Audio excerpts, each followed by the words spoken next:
Human beings absolutely follow through on who they believe they are. If you said to me, well, I'm really gonna work hard to stop smoking, but I've been a smoker my whole life and I am a smoker.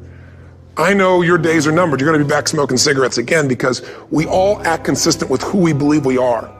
I tell people the strongest force in the whole human personality is this need to stay consistent with how we define ourselves. If you define yourself as somebody who is really conservative, you're not gonna be crazy and act nuts unless you're really drunk or something, and then you can say it's the alcohol, when it's really just you finally getting permission to be yourself. The alcohol is your excuse.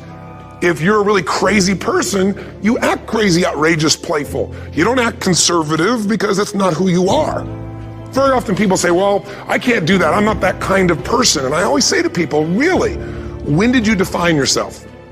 I mean, really, how many years ago did you come up with what you could and couldn't do in your life? How many years ago? Most people, if they really look at how they're living their life today, it's based on a set of standards, a set of beliefs that they made choices about 10, 20, 30 or more years ago.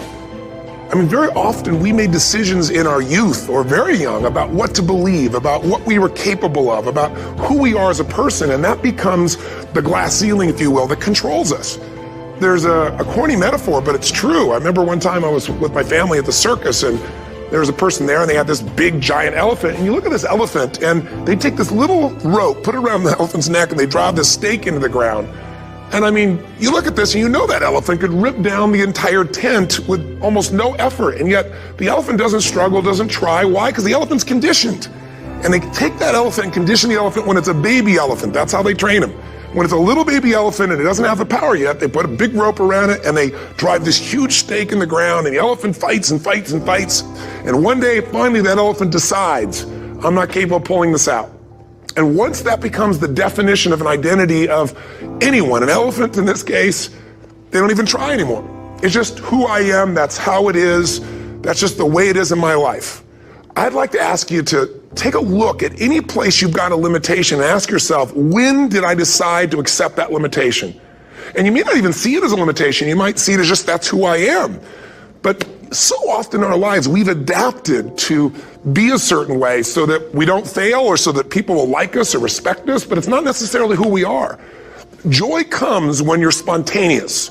It's really hard to be truly happy when you're not being yourself. And most of us have no clue who we are. And so a big part of my work, if you've ever been to an event, is to get people to do things spontaneously without thinking, because that's when the real you shows up. That's when the energy comes alive. And when you do that, when you start to connect to your true nature, suddenly there's energy available for you to set a higher standard for what you want in your life. That's what this is really all about. And when I talk about standards, when I talk about, shoulds versus musts, think about your own life. I know there have been areas in your life where some point in time you just shifted and you raised the standard and your life changed. Because whatever people have their identity attached to, they live. We live who we believe we are. That's just how it works. It's just kind of like, I'll give you an example. Look at your physical body. Your physical body today is an absolute reflection of only one thing, not your goals, not your desires, but your standards. The identity you have for yourself. If your standard is you're an athlete, then there's a certain amount of strength, a muscle tone, and energy that's available in your body on a regular basis because that's who you are. And so you do whatever's necessary to maintain that identity. Again, the strongest force in the human personality is this need to stay consistent with how we define ourselves. Because if you don't know who you are, you wouldn't know how to act. Once you lock in on that identity, your brain finds a way to keep you there. If you say, man, I'm overweight, I've always been overweight, I'm big boned, and that's the story you got, then you're gonna always find a way to get back there. That's your settling point. That's your identity. That's where things lock in. If you see somebody who's in really great shape, you ask them, do you work out? You know the answer. Yes. How often? And they'll tell you 3 times, 4 times, 5 times a week, whatever. In a seminar, I'll ask people, who here works out at least 5 days a week? And I'm stand up. And you look around that room and you know that they work out 5 times a week because you can see their body. You don't just get a result without some kind of action, without some form of ritual. Ritual meaning actions you do consistently. Now, do you think those people that are out there working out 5 days a week, do they have more time than you do? Or I have, or anybody else? Of course not. Is their life less busy? Of course not. It's just a must for them. They must work out that way, and they've made that turn and their life changed. So I'm not saying you have to work out 5 days a week. I'm just saying whatever you really want, wants don't get met consistently. Standards do. Whatever you identify, this is who I am. And so it's not so much about changing your identity as there's expanding it. You know, deciding that, instead of your goal is to lose 10 pounds, which is not compelling, what if your vision was to get back to my fighting weight? This year, this month, this next 90 days, I'm going to transform my body. I'm going to take on a new challenge. I'm going to find some technique or strategy. There's a million of them that can reframe myself where I want to feel younger, stronger, more vibrant than ever before. Here's my reasons. Because I want the energy to really make my life work. Because it's tough out there and I want to be stronger than I've ever been before. I want to go in front of the mirror and if I'm naked, not, want to laugh. I want to look there and take a good look and go, yeah, I'm proud of whatever I see there. Whatever it takes, something's going to make you laugh, smile, something's going to tease yourself, but something's going to move you to another level. If you identify yourself in a new way and you own that every day, and that becomes the standard of how you live, you'll find the way to make that standard real. Money's the same way. Think about it. It doesn't matter what's happening, quote unquote, in the marketplace. People that make money find a way to make money no matter what, don't they? I mean, most people's standard is to pay their bills. So that's what most people find a way to do, even when economic times get tough. Most people, if that's their absolute standard, they find a way. Some people's standard is pay their bills most of the time. And so most of the time they do. Some people's standard is not just to pay their bills, but to take care of their family and maybe even some of their friends. And they find a way. In fact, some people may be in a family where they don't have enough money. They barely have money to pay their bills. They work their guts out. And then somebody, their mother, their father, somebody else, their sister gets ill, and there's not enough money to take care of it. Nobody else has money in the family. They don't either, but they find a way to get that money to take care of their mother or father, don't they? And pay their bills. They never could do it before. Why? The situation made them raise their own standard. And not everybody does that. Somebody else in the family might have money and still not take care of their mother. It all comes down to the inner game, my friends. Changing your life is a change in the inner game. The outside world you can't control, but you have absolute control over this one if you learn the dynamics of what shapes you. And identity is one of those simple, clear, fundamental basics that if you start to shift it, everything else will shift in your life as well. Some people, by the way, have to have more than enough money to do what they want, when they want, where they want, with whomever they want, contribute the way they want. And if that's their must, they find a way. I know that sounds overly simplistic, but it's true. Somebody once said you could take all the money in the world out of the hands of everybody, out of all the wealthy people in the world who are really successful, give it to other people. It wouldn't take too long. Those people would have it back in their hands. It's not because they're manipulative. It's because they have a standard. Some are manipulative, don't get me wrong, but they got a standard of what they're going to find a way to make happen. I'm just simply saying to you, take those 3 magic words and live them. Raise your standard. And if you really want to do it, then I'll tell you the most important secret. Have you ever done this? Have you ever told yourself you're raising your standard? Okay, I'm going to go make this happen. I'm going to go make this much money. I'm going to transform my kids. I'm going to create the ultimate relationship in my life. I'm going to transform my body, whatever it is. And then you don't have strong enough reasons and you don't use it. You don't follow through. It's because you didn't back up your standards with what makes those standards real, and that's rituals. Rituals are where the power is. Whenever we do our Robbins results coaching, and we say Robbins equals results, the way we get results with people, it's the same way if you listen to my Ultimate Edge program, or back in the old days, Personal Power, or if you went to one of my seminars. You know what I do is I take these huge challenges you got and we break them down into little bite-sized steps. Little things you do each day that after you do them, you get so much momentum that it's easy to succeed. You're not overwhelmed. You have these victory day after day after day on little things. If you went through Ultimate Edge, I'm sure you learned about the hour of power, or the 15 minutes to be able to be fulfilled, or 30 minutes to thrive, where you literally just condition your body and emotion with a couple little rituals. So it doesn't matter what's going on in your world, you feel that strength, and it's not fake, it's not some pump up, it's coming from inside you, and it works. Rituals define us. See, all the results in your life are coming from your rituals. They start with a standard and then have rituals that follow it up. Like, for example, if you are where you want to be physically, you have very different rituals than if you're not where you want to be physically. If you're overweight, you and I both know you got a different ritual than if you're physically fit. Completely different. You get up in the morning, you do if you're fit. Your shoes are there, you roll over, Doesn't matter how you feel, you put on your shoes, you lace them, you start walking, or whatever that ritual is. If you're overweight, you roll over and you have a very different ritual. You might roll over several times to turn the alarm clock off. You go in and get your mocha, smocha, whatever, special coffee. You stop by at Starbucks, or whatever the case may be. You have your nice sugar muffin, that's supposed to be really nice for you. Whatever you do, it's a different ritual.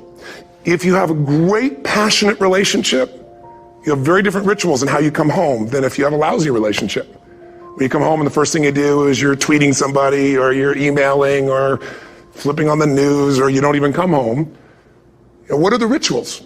Whenever I study people that are successful, what I look for is what's the standard they hold themselves to, and then what are all those little rituals that add up? Because think about it, success and failure are not giant events. They don't just show up. You don't just suddenly become successful or suddenly have this cataclysmic event that makes you fail. It may look that way, but failure comes from all the little things. It's failure to make the call. It's failure to check the books. It's failure to say, I'm sorry. It's failure to push yourself to do things physically that you don't want to do. And all those little failures day after day come together until one day some cataclysmic event happens and you blame that. That event happened because you missed all the little stuff. Do you agree with me? And success, by the way, is not some overnight event. It's all these little things. Success is having a vision. Success is making it compelling. Success is really seeing it and feeling it every day with strong enough reasons. Success is feeling the sense that I'm here to grow and I'm here to give something to the world more than just myself. Success is caring about other people. Success is calling and saying, I love you in the middle of the day for no damn reason. Or sending a note. That'll change your relationship. Have a ritual of something funny, playful, or a surprise you do. How many relationships are dead today because they have no surprise rituals anymore? You need to have some rituals, some cool things you do that nobody else does that gives you a better life than anybody else has. All the little stuff. That's where success comes from. In business, it comes from delivering more than anybody could imagine. All those little things add up. People go, wow, that's who I want to do business with. It's true in any area of your life. So if you look at somebody who's really successful and you think, wow, I mean, they're so amazing, they're such a genius, you got to dig underneath and you got to remember something. People are rewarded in public for what they've practiced for years in private. Myself and my business people say, how do you get up and speak? And you have no notes and you go for 3 days and nights and the room is like, everybody's wired and it's incredible. It's like a rock concert. How do you do that? How do you have that confidence? Oh, it's not confidence, it's experience now. But I did so much behind the scenes and I still do to make things right. I mean, how many people would know that since the time I was 17 years old, before I walk out on stage, still do to this day, wouldn't need to do it, but I still do it, I never walk out there without being in an absolute peak state of mind. There are days my back is hurting, my throat is hurting, or I may have had a challenge, or my father passed away, and I've still got to deliver for these people because my standard is give my all every time. Every event has to be better. Talk to anybody who's been to our events for 5, 10 years, some of our trainers, and they'll say, I don't know how he does it. He always finds a way to make it better. That's not an ego thing. That's a standard in me. I have to find the way. And my ritual, though, is I prepare, I think, I gather new information, I figure out how to put something across better. What do people need? I spend time with our customers. I see what's going on. And before I get on stage each time, I have this little ritual to put myself in a state of mind. And I did it starting like 17 years old. I started doing it. I'd say, I now command my subconscious mind. And I say this out loud several times, this little phrase, set of phrases, as an incantation to kind of condition my mind and body. And I'd say, I now command my subconscious mind to direct me in helping as many people as possible today by giving me the strength and the emotion and the humor and the brevity, whatever it takes to show this person and help this person change their life now. And I started that with a person when I worked with people one-on-one, and I would do that for 45 minutes driving in my Volkswagen to go serve and coach somebody for the first time. Now I don't say that person, I say these people, and I can go out in a room of 10,000 people and deliver for 50 hours, and I do it every time I come back on stage. It's a ritual to go into peak state. Peak states don't just show up, they don't interrupt you. Great ideas don't interrupt you, you gotta pursue them. I talked to Michael Jordan, I'll never forget, at the peak of his career, and got to watch his final game, saw him backstage and spent some time with him, and it was a pretty exciting time. He was the greatest basketball player I think that ever lived and has ever lived. And I asked him, I said, what sets you apart, Michael? What is it? And is it God-given talent, ability, skill? What is it? And he said, Tony, he said, I can shoot you straight, it's not, me trying to act humble. He goes, I have a lot of talent, a lot of God-given talent, a lot of skill. I've worked really hard. But he said, really? It's my standards. He said, every day I demand more from myself than anybody else could humanly expect. I'm not competing with somebody else. I'm competing with what I'm capable of. Magic formula. Because most of us lower our standards. Why? Because who you spend time with, my friends, is who you become. One of the biggest reasons I started going to seminars when I was like 17 is I had nobody around me as a great role model. I could read about somebody, but being around people, being in that environment was very different. Finding a way to go to work with someone who lived that standard of life was very different. You get around people with low standards and you compete with it. You don't need to compete with it. It's like, okay. I mean, remember Jerry Springer? I don't know if he's still in the air, but I remember he used to get people on the show and I thought, where would he find these people? And why would people watch? I'll tell you why they watch. They watch these people and go, my life's still pretty darn good compared to that person. Look at them. You don't have to change your life. All you have to do is find somebody with a lower standard and you'll feel good about yourself. But if you feel that good feeling, it's an illusion. The only thing that's going to make you happy, my friend, and this year or any other, is to step up. It's to raise the standard. It's to discover what you're capable of and feel that incredible power of pushing through whatever's holding you back and get to the other side of more of your true self. That's what this game's all about. And look at the best of the world in anything. Tiger Woods, what's his vision? To win golf tournaments? No, to be the best that ever lived. That's his goal. That's his vision. But here's what's interesting. He backs it up with rituals. If you just have a vision and you don't have the rituals, stop lying to yourself. His rituals are, he started doing things nobody did before. He went and started lifting weights. Golfers lifting weights? No way. He went out and he changed his swing when he was the best in the world because he realized in order to be the best that ever lived, he was gonna have to change his swing. If you know anything about golf, you don't change your swing when you're the best. And he went and retrained himself because he has different rituals than other golfers. Now many people are modeling his rituals to get better. It's amazing. You know, you look at somebody like Michael Phelps, the 2008 swimmer, won 7, only 2 people, I think, in history, if I remember correctly, that have gotten 7 gold medals in one session. And here's a guy, he's got number 6 under his belt and he's exhausted and he's going in for that final swim. I'm sure you remember. And how does the guy win? By 1/100th of a second. Do you think that was some massive skill that got him over the top? Or was it a standard that says, this is who I am. I am the champion. And no one is taking this from me. And somehow in those final milliseconds, 100th of a second, he pushed himself just beyond his competitor. But you know about Michael Phelps? What allowed him to be able to push beyond that moment is his rituals. Go study the guy. Most people who swim have these unbelievable workouts. He does 2 and 3 of those workout sessions a day. All the other swimmers in the beginning thought he was insane. You're gonna overtrain, you can't do that, it's not physically possible. But he had a standard and the rituals to back it up. So here's my final message to you, because I've gotten carried away. I thought I was gonna send you like a 5-minute message, but as you can see, there's no script here, it's just me going a little crazy with you, but I wanna really see you get what you want this year. Don't let this year be like last. And if last year was great, still don't let it be that way. Raise the standard. If your life is perfect and extraordinary, you darn well know you're not gonna be happy unless you keep making it better. That's what makes us feel alive. It's not what we get that makes us happy. It's who we become and what we're able to give because we become more. That sense of contribution is what creates the deepest meaning. So here's my assignment for you if you want one. If you want to go from conversation to some action, here's a simple thing to do.